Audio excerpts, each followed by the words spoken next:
Hey everyone, this is Karen Waksman, founder of Retail MBA. Today we're going to be talking about going to ASD and selling your products there. So if you have a great product that's perfect for the ASD show, this little training will give you some things to think about in regards to going to the ASD Market Week show. With that said, let's get started on today's training. So let's talk about trade shows in general and making money and getting buyers to pay attention to you at chain stores.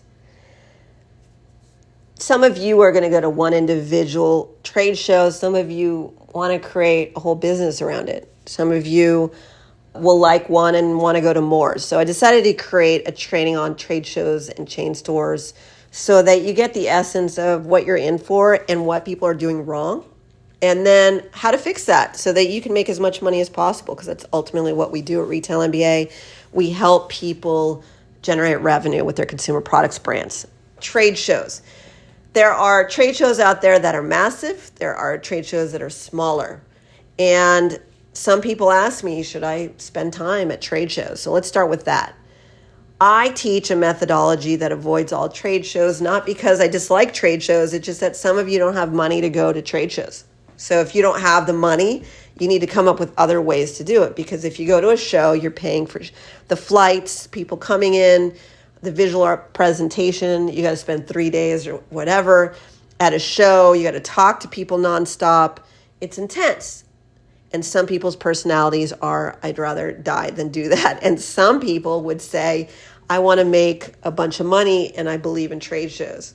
Honestly, it depends on the human being as well, what you believe in. So I'm not going to discount what you want. I'm just going to give you suggestions all the way across the board, wherever you are, whoever you are.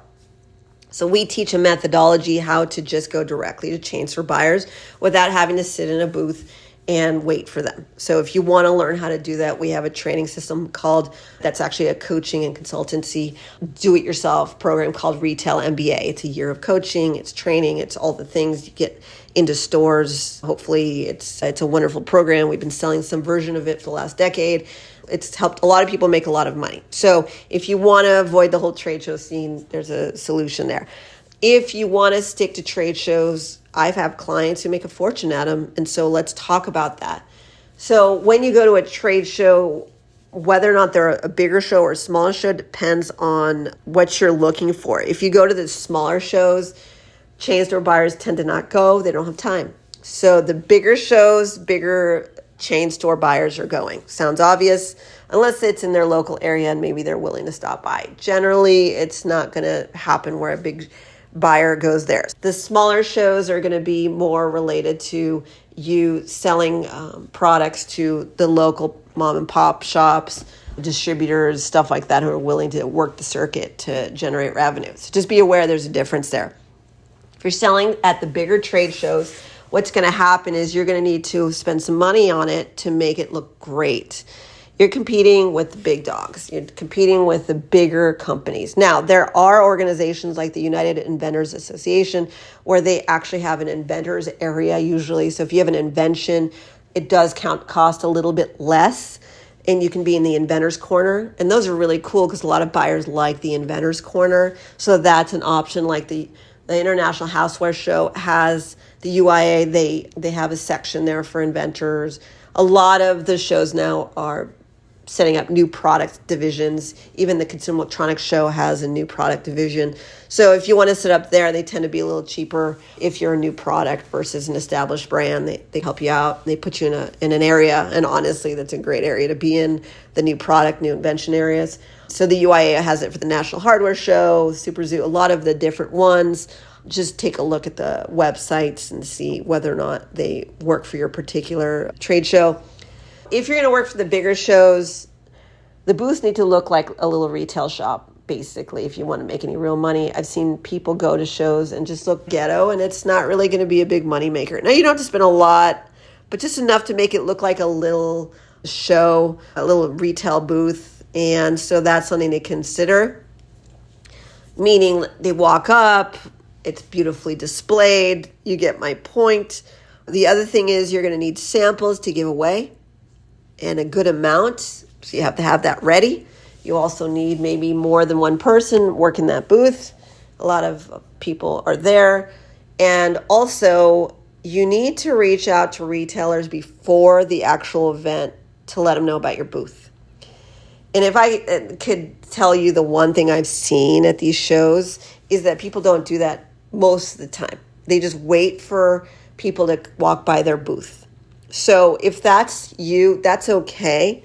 But if you want to make real money, you reach out to the buyers in advance and let them know to meet you at the show, at the booth, or at least let them know about it so that they have you on their radar to stop by if there's any interest. Now, how do you talk to buyers? How do you get them to buy?